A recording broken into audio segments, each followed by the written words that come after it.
learners, to our interesting lesson today. Our topic is about grading learning outcome on students.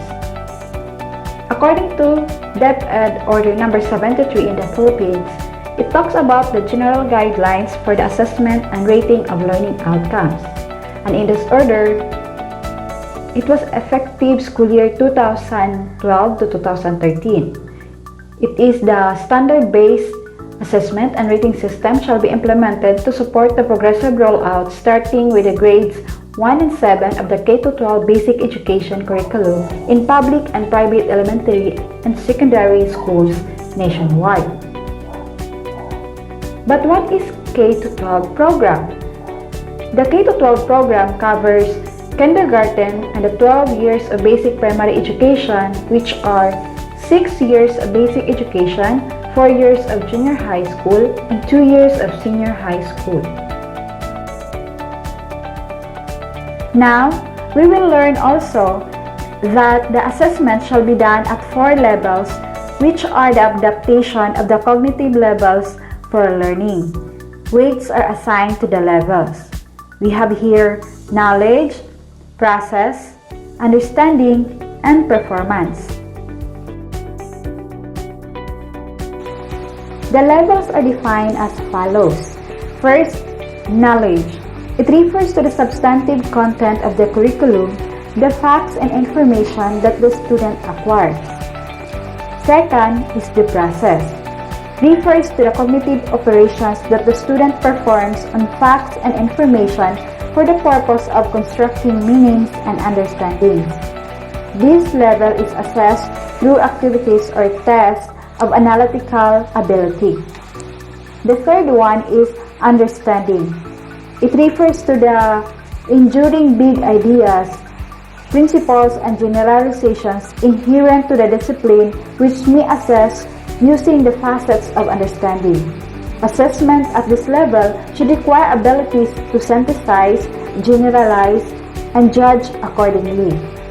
And the fourth, products or performance. It refers to the real-life application of understanding as evidenced by the student's performance of authentic tasks. At this level, students are expected to be able to apply what has been learned in concrete or real situation. Okay, let us proceed to the computing of grades. Step 1, get the total score of each component. Number 2, divide the total score by the highest possible score, then multiply the quotient by 100%. Then convert percentage scores to weighted scores. Then step 4, add the weighted scores to each component. And step 5, transmute the initial grade using the transmutation table. Okay, I have an example here for the computation of grades. For example, we have learner A. So in step 1, we have to add each component. For example, for the written work, we have 7 activities. So learner A got 145 over 160 of the highest possible score.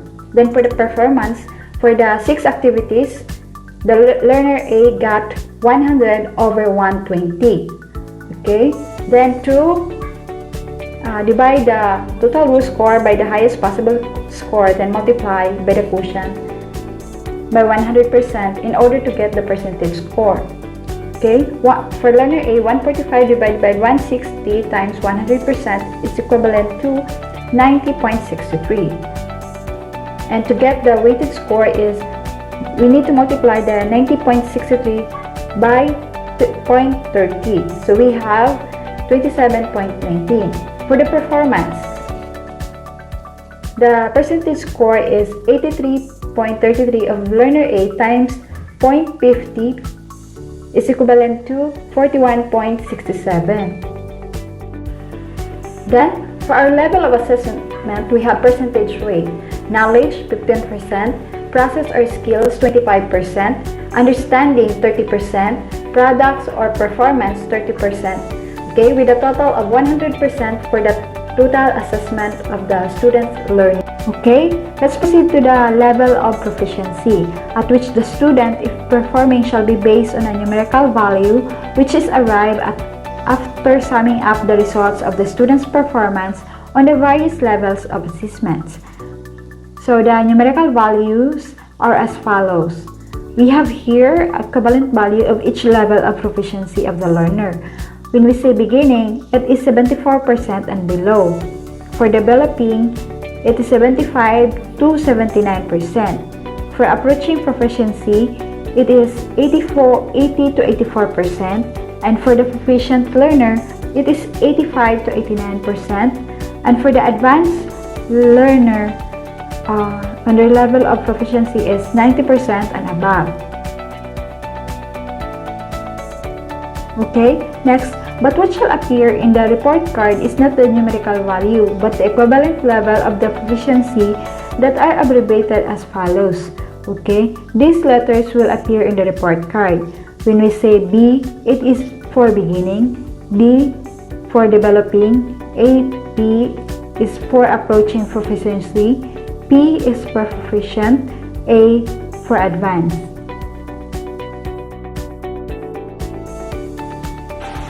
Okay, for promotions and retentions of students shall be done by subject. Students whose proficiency level is beginning or B at the end of the quarter on grading period shall be required to undergo remediation after class so that they can immediately catch up as they move to the next grading period. If by the end of the school year, the students are still at the beginning level, then they are required to take summer classes. Okay, next is building a grading and reporting system. Educational equity means ensuring just outcomes for each student, raising marginalized voices, and challenging the imbalance of power and privilege. Okay, we have here the difference between the grading and reporting system. Grading system is the system that a school has developed to guide how teachers assess and grade student work. While the reporting system, it is the system that a school has developed for the organization of assignment scores in grade books, either online or paper, and the determination of final grades for report cards and transcripts.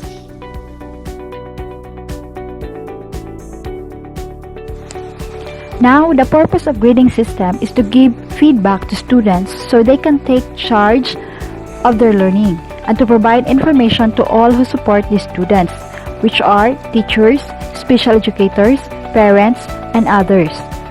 And the purpose of reporting system is to communicate the students' achievement to families, post-secondary institutions, and employers.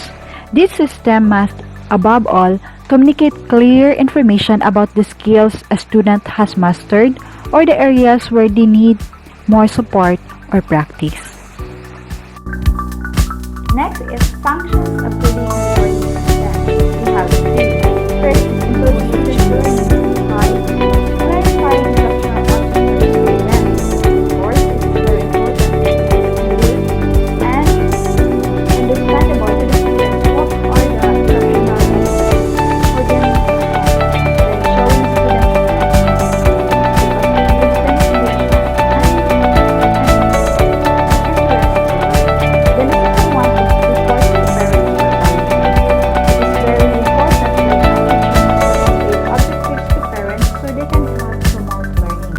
And the third one is administrative and guidance uses. It is where help decide promotions, graduations, honors, athletic eligibility that will help and assist the learning of the students in the school. These are types of grading and reporting system. We have 6. First is traditional letter grade system. It is easy and can average them well, because the performance and the learning of the students will be easily assessed through the letter grade system. At the same time, it is very useful and popular in the far-flung areas because it is easily to grade the learning and the performance of the students. Then the second one is pass-fail. It is popular in some elementary schools because it is used to allow exploration in high school and college, in which the learners will be assessed their performance or their learning through pass or fail system. The third one is checklist of objectives. can either replace or supplement letter grades. Because in this grading or report system, there will be a list of objectives in which the teacher must check, and also the students will be aware if they attain those objectives. Then the fourth one is letter to parents and guardians. It is useful supplement to grades. Then the fifth one is portfolios, a set of purposely selected work with commentary by student and teacher, used for showing students' strengths and weaknesses and illustrating range of work of the student. However, it is quite time-consuming, at the same time need a lot of criteria as a base of assessment. Then the sixth one is parent-teacher conferences. Portfolios when used are useful basis for discussion between the parent and the teacher, because the teacher will assess or inform the parent about the performance and the learning of the students, and at the same time useful for two-way flow of information, so that the teacher may receive feedback from the parent for the home performance or the progress of the student at home. Now let's talk about tools for comprehensive reporting system.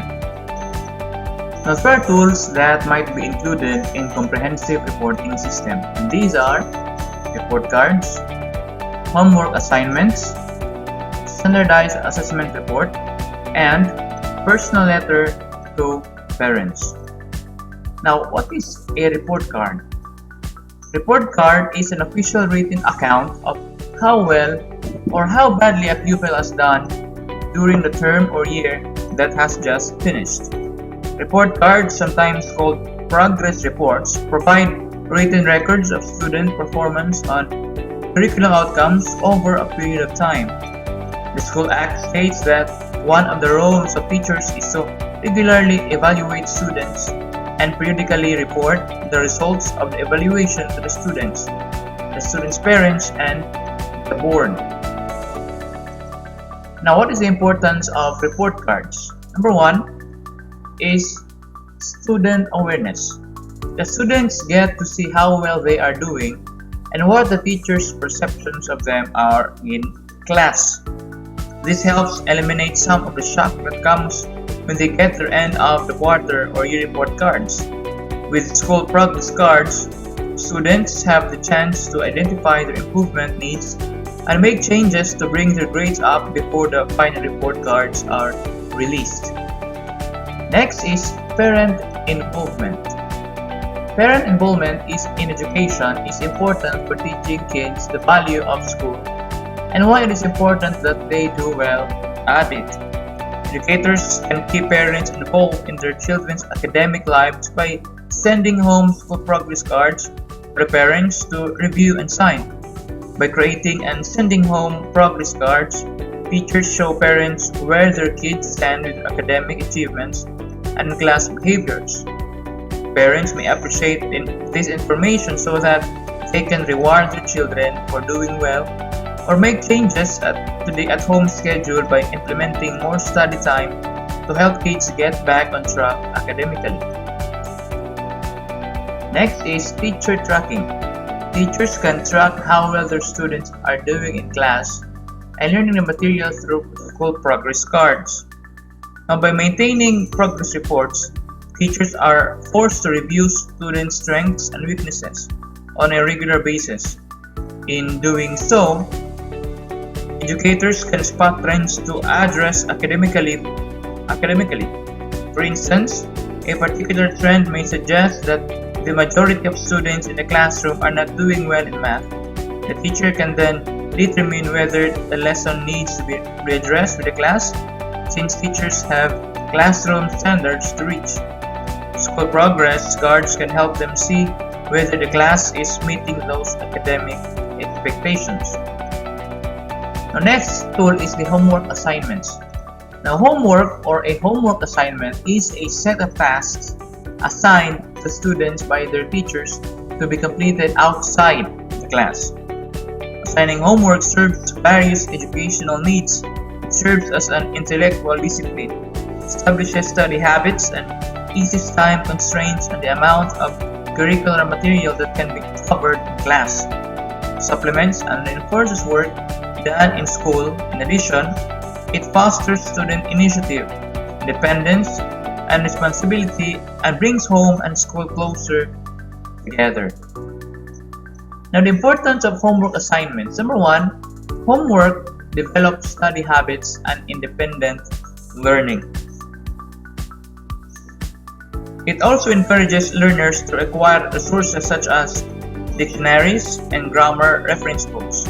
Research shows that homework also benefits factual knowledge, self-discipline, attitude to learning, and problem-solving skills. The second importance of homework assignments is homework offers opportunities for extensive activities in the receptive skills which there may not be time for in the classroom. Now, it may also be an integral part of ongoing learning such as project work and the use of graded reader. Homework can be a useful assessment tool as part of continual or portfolio assignment. And thirdly, homework provides continuity between lessons. That's right. It may be used to consolidate classwork, but also for preparation for the next lesson. Homework may be used to shift repetitive, mechanical, time-consuming tasks out of the classroom. Now, the next tool is standardized assessment report. What is it? Standardized assessments are empirically developed evaluation tools with established statistical reliability and validity. Now, a standardized test is any form of test that requires all test takers to answer the same questions or a selection of questions from common bank of questions in the same way, and that is scored in a standard or consistent manner, which makes it possible to compare the relative performance of individual students or groups of students. Now, what are the importance of standardized assessment report? Number one, standardized testing is a metric for learning. It means students are assessed through standardized testing. We gain a valuable metric we can use to check the quality of our curriculum. With exams created and given by an independent organization, standardized test scores are useful because they come from a neutral source and give us data that we can compare to other independent schools.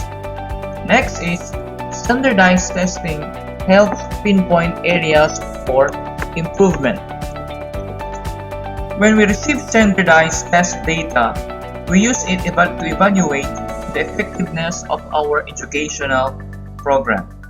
We view standardized testing that as not only another set of data points to assess student performance, but also as a means to help us reflect on our curriculum. Thirdly, standardized tests can help schools evaluate progress. Assessment data is also useful for year-over-year internal comparisons. We compare data over a number of years to find trends and then trace any changes back to their source. For example, if the math scores of our first grade students suddenly jump, we want to identify what change led to the improved performance and how we can continue to implement this within our curriculum. Next is the personal letter to parents. What is this? It is a letter to parents written by a teacher to parent to give comprehensive detail about the welfare of the child in school in terms of academic or education. It also explains the need for parents' cooperation and child's cooperation towards achieving the best for the child, and the format is always formal. Now, what are the tips for writing personal letter to parents? First, make it easy for the parent to understand. Of course, we should use an easy way to make the parent understand how the child is doing. For example, if you need the child to give answers in a different way from the way they have been doing it, explain it in a clear way. Second is be straightforward. Do not include unnecessary information. Inform the parent on the only relevant matters concerning the child's performance at school to avoid causing confusion to the parent. Third is avoid professional terms. Why? Why we should not use it? Because we should remember that parent is not a teacher and will only understand a report that is detailed in clear terms. Fourth is give report on level of achievement. This is what most parents will be looking at in a report. When giving this report, make sure that it is very clear and indicated in relation to the expected levels of achievement. Make sure that you clearly indicate areas that your child needs to improve on. Fifth is report on child's ongoing performance. Do not just provide a general evaluation, but rather include a report on the progressive performance. Make sure you indicate where the child needs to improve and what, according to your opinion, can be done to improve the performance of the child. And lastly, keep records throughout the school year. The records of a child's performance throughout this year will make it easy for you to give a report about the performance, because you will be able to see how their progress has been in each and every day. Keeping this record will also provide you with samples of daily works from the student, making it easy to give a well-supported report. Now moving on, the guidelines for better practice. Now the following statements serve as guide on how to utilize effectively the grading and reporting terms. First, begin with a clear statement of purpose. Means begin with a clear and statement of purpose and specific learning goals. Why are grading and reporting done? Ask them. For whom is the information intended? And what are the desired results? Those are the purpose that should be stated clearly. Next, provide accurate and understandable descriptions of learning. We must ensure that grading and reporting methods provide accurate and understandable description of students' learning. More a challenge in clear thinking and effective communication, and less in an exercise in quantifying achievement. Number 3, use grading and reporting to enhance teaching and learning. Use grading and reporting methods to enhance teaching and learning to facilitate communication between teachers, students, parents, and others, and to ensure that efforts to help students are consistent and harmonious. Next topic is planning and implementing parent-teacher conference. Now, what is a parent-teacher conference?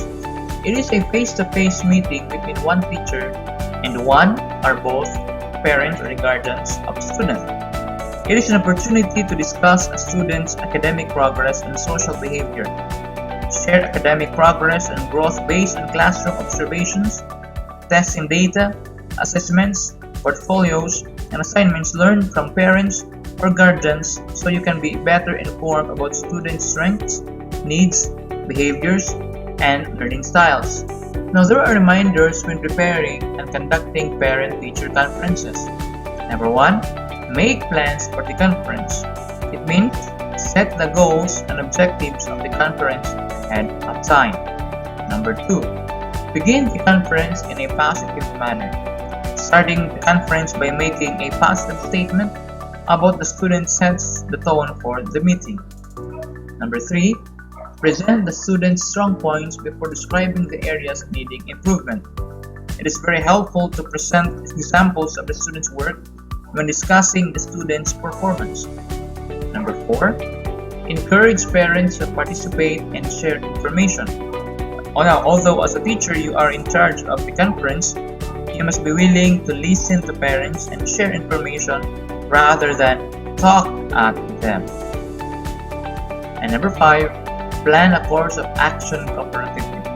The discussion should lead to what steps can be taken by the teacher and parent to help the student.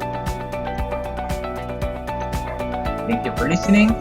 This has been the reporter, Mr. Dever Suelto, and with my partner, Miss Jean Villaplaza. Thank you and God bless.